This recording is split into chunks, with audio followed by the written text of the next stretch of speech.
Hey everybody, welcome to It's time for the 2026 Conlang Relay, and I have received a torch from George Corley of Conlangery fame in his language Ndakaga, the Draconic language, and I'm going to be translating into, drumroll, Arojun. Yeah, I'm just doing Arojun again. I've been doing a lot of work on Arojun lately, so much updating and new grammatical concepts, new vocabulary. The whole dictionary is getting just massive, absolutely massive. And so I figured I'd do some more Arojun work just to show off how it's looking these days. So we are going to check out the torch that George gave me. Let's do it. So, along with the grammar tips and vocabulary, I received this lovely Agma-esque script here with a key to what each of these set of hash marks refers to phoneme-wise.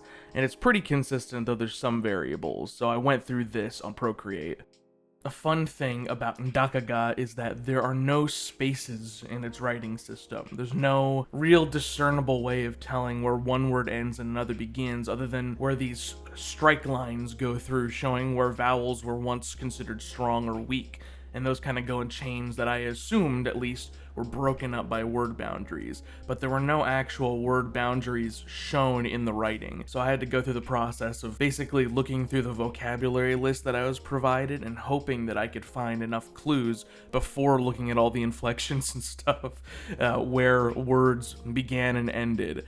And I was relatively successful, though I made a few mistakes along the way, but this was definitely a bit of a grueling process to figure out. Once I found out where I thought word boundaries were, at least, I started marking down with periods where I thought morpheme boundaries were. I had a few more issues with this one as it came down to looking for the actual true translations, so I started glossing it, but at least it was definitely a good start. And once I thought I had all of that relatively figured out, I copy and pasted a second pass where I put space bars between things that I was sure were word boundaries, and I kind of left the vertical bars where I was not sure actual word boundaries were. Thankfully, George Corley's documentation was pretty nice, and also the glossary with the vocabulary words even had the script, the draconic script on it, so that was very helpful in getting things figured out as I was trying to find out like what the morphemes and stuff were. That being said, I definitely made some mistakes. I wrote down some spots where I had some issues. There are some things with like hiatus. I know there's glottal stops between consequent vowels that happen, and sometimes I was a bit confused as to whether that marked a morpheme boundary or if it was like a word boundary, something like that. Also, there's like sometimes occasionally the "ya" sound shows up in the writing in a place where I couldn't find anything in the documentation where I would suspect it to be, so I kind of assumed that that was also just like some kind of like vowel hiatus, so who knows how that's gonna come back to bite me. I feel like I also maybe like when I was writing down like my deciphering of like the text, I might have written down a couple examples of like the phoneme represented by the letter J, like the J sound, versus the Y sound, which is represented by Y. I might have like mixed that up a couple times because there were some things that worked like perfectly when I replaced a J for a Y or vice versa, so I just kind of went with those when I found that to be the case. So I can't wait to see how I mess this up. And so after a few hours of translation work split over a couple days, I finally had what I think is the English translation of this. Ahem. From the shadows, they may not hurt the enemies with blades. God can potentially be hurt by the follower and the mage. The enemies from the unknown sun seek us, the sphere. The deep power of the hearing sphere holds us away. Y'all mustn't give them to the enemy. Y'all must banish the intruder at all costs. Y'all, of course, being like you, plural. Also, I think it's very funny that at least the way that I parsed things, like with the way it says the enemies from the unknown sun seek us, the sphere, it implies that like I guess our organization, the organization of the speaker, like we are the sphere. I find that rather funny. Anyway, time to turn it into Arojun. So as usual, I just whipped up my usual little obsidian thing. I had the Arojun dictionary on one side and the text gloss on the other side, and I basically had to turn that into an Arojun compatible gloss, and then just start mapping words and cases, blah blah blah, start converting it into the Arojun grammar. Even then, there were actually a few words in this text that I had to translate that had not been created in any Cerncahelan language. So I did have to go a few times into the big All Cerncahelan Roots dictionary and create some new roots, pin some ID numbers to them, and identify some backstories to them. I had fun with a couple of them. I think I made a few of them like loan words from Ancient Faunal or Imperial Prince or something like that. But I only had to do it a few times.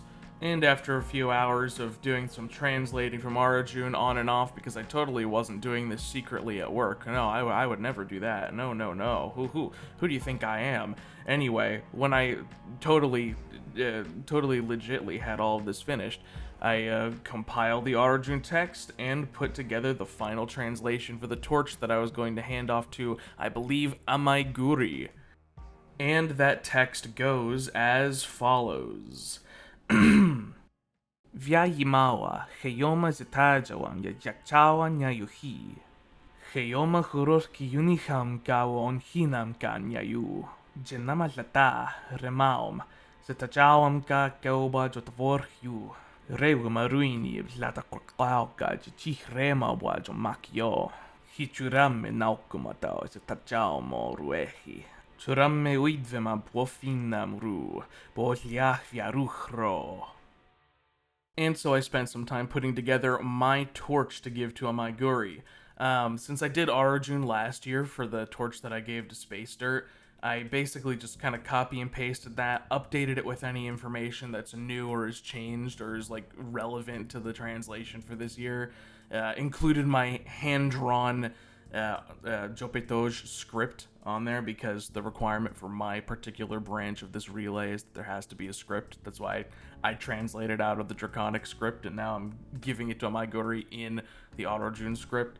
So I had to add a little bit about how the writing system works and stuff on there. The only thing that might be confusing is the way capital letters work, or capital letters in quotation marks, because it's just like a different character, usually a prince or Faunal derived one for proper nouns, essentially, which I think only happens once in the entire text.